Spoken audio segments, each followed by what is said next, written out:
بسم اللہ الرحمن الرحیم۔ السلام علیکم ورحمۃ اللہ وبرکاتہ۔ وفد ثقیف، یہ وفد 9 ہجری میں خدمت نبوی میں حاضر ہوا تھا۔ وفد کا سردار عبد یا لیل تھا، جس کے سمجھانے کو نبی کریم صلی اللہ علیہ وآلہ وسلم طائف گئے تھے۔ اس نے وعظ کے سننے سے انکار کر کے آبادی کے لڑکوں اور اوباشوں کو نبی کریم صلی اللہ علیہ وآلہ وسلم کی تصحیح و تحقیر کے لیے مقرر کر دیا تھا، اور جس کے ارشاد سے طائف میں رسول اللہ صلی اللہ علیہ وآلہ وسلم پر پتھر برسائے گئے، کیچڑ پھینکی گئی تھی۔ نبی کریم صلی اللہ علیہ وآلہ وسلم نے وہاں سے آتے ہوئے یہ فرمایا تھا کہ میں ان کی بربادی کے لیے دعا نہیں کروں گا، کیونکہ اگر یہ خود ایمان نہ لائیں گے تو ان کی آئندہ نسلوں کو خدا ایمان عطا کرے گا۔ اب وہی دشمن اسلام خود بخود اسلام کے لیے اپنے دل میں جگہ پاتے اور ولی شوق سے حضور صلی اللہ علیہ وآلہ وسلم کی خدمت میں حاضر ہوتے ہیں۔ حضرت مغیرہ بن شعبہ رضی اللہ تعالی عنہ نے حضور کریم سے عرض کیا کہ یہ اہل ثقیف میری قوم کے لوگ ہیں، کیا میں انہیں اپنے پاس اتار لوں اور ان کی تواضع کروں؟ نبی کریم صلی اللہ علیہ وآلہ وسلم نے فرمایا، میں منع نہیں کرتا کہ تم اپنی قوم کی عزت کرو، لیکن ان کو ایسی جگہ اتارو جہاں قرآن کی آواز ان کے کان میں پڑے۔ الغرض ان کے خیمے مسجد کے صحن میں لگا دیے گئے، جہاں سے قرآن بھی سنتے تھے اور لوگوں کو نماز پڑھتے بھی دیکھتے تھے۔ اس تدبیر سے ان کے دلوں پر اسلام کی صداقت کا اثر پڑا اور انہوں نے نبی کریم صلی اللہ علیہ وآلہ وسلم کے دست مبارک پر بیعت اسلام کر لی۔ انہوں نے بیعت سے پہلے یہ اجازت چاہی کہ ہم کو ترک نماز کی اجازت دے دی جائے۔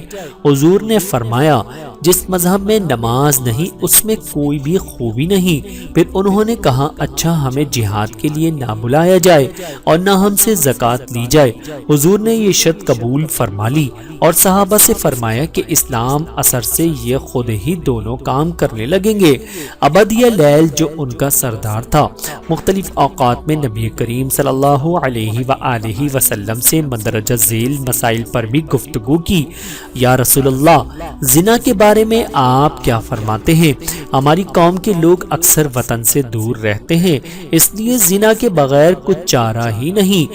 حضور نے فرمایا، زنا تو حرام ہے اور اللہ پاک کا اس کے لیے یہ حکم ہے، تم زنا کے قریب بھی مت جاؤ، یہ تو سخت بے حیائی اور بہت برا طریق ہے۔ یا رسول اللہ، سود کے بارے میں حضور کیا فرماتے ہیں؟ یہ تو بالکل ہمارا ہی مال ہوتا ہے۔ نبی کریم صلی اللہ علیہ وآلہ وسلم نے فرمایا، تم اپنا اصل روپیہ لے سکتے ہو۔ دیکھو اللہ تعالیٰ نے قرآن میں ارشاد فرمایا ہے، جس کا ترجمہ یہ ہے، اے ایمان والو خدا سے ڈرو اور سود میں سے جو لینا رہ گیا ہے وہ بھی چھوڑ دو۔ یا رسول اللہ، شراب کے بارے میں آپ کیا فرماتے ہیں؟ یہ تو ہمارے ہی ملک کا ارک ہے اور اس کے بغیر تو ہم رہ نہیں سکتے۔ نبی کریم صلی اللہ علیہ وآلہ وسلم نے فرمایا، شراب کو خدا نے حرام کر دیا ہے۔ دیکھو اللہ تعالیٰ فرماتا ہے، جس کا ترجمہ یہ ہے، اے ایمان والو، شراب، جوا، انصاب و لازم ناپاک اور گندے ہیں، شیطان کے کام ہیں، ان سے بچا کرو تاکہ تم فلاح پاؤ۔ دوسرے روز اس نے آخر ہم آپ کی باتیں مان لیں گے، لیکن ربا کو کیا کریں؟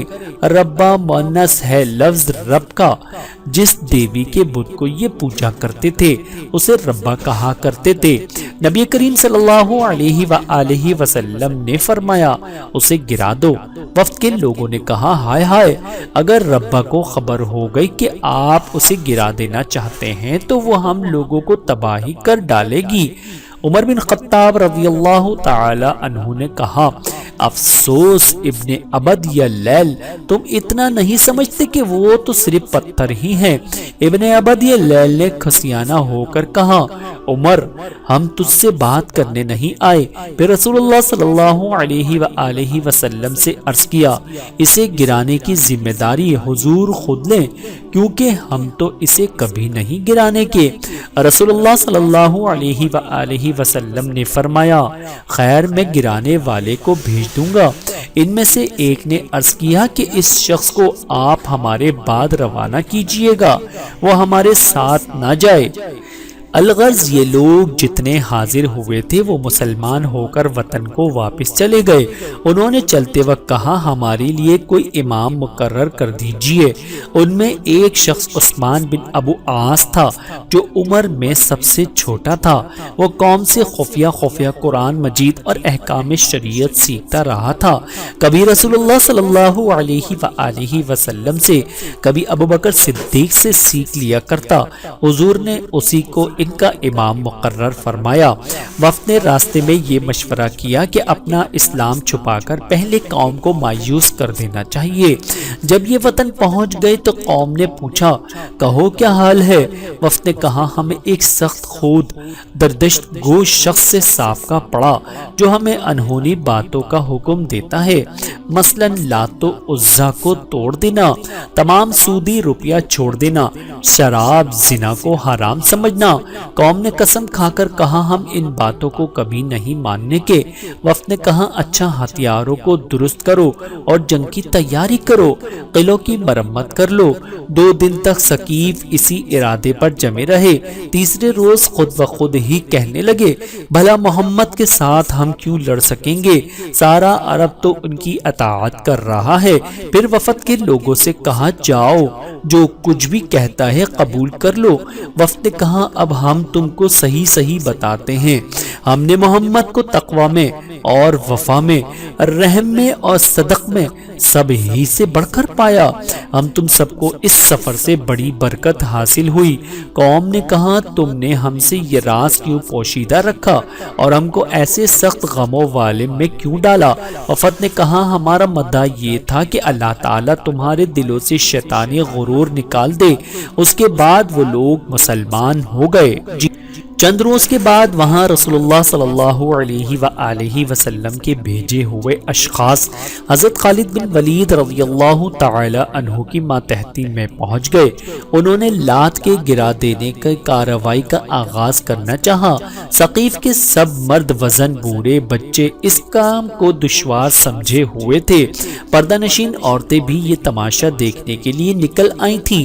حضرت مغیرہ بن شعبہ رضی اللہ تعالی عنہ نے اس کو توڑنے کے لیے تیر چلایا مگر اپنے زور میں ہی خود ہی گر پڑے۔ یہ دیکھ کر ثقیف والے پکار اٹھے خدا نے مغیرہ کو دھکا دے دیا اور رب نے اسے قتل کر ڈالا۔ اب خوش ہو کر کہنے لگے تم کچھ ہی کوشش کرو مگر اسے نہیں گرا سکتے۔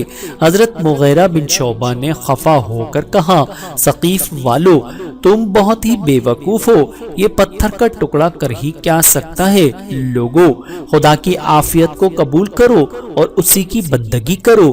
پھر مندر کا دروازہ بند کر کے مغیرہ نے اول اس بت کو توڑا اور پھر مندر کی دیواروں پر چڑھ گئے اور انہیں گرانا شروع کر دیا۔ باقی مسلمان بھی دیواروں پر جا چڑھے اور اس عمارت کا ایک ایک پتھر گرا کر چھوڑا۔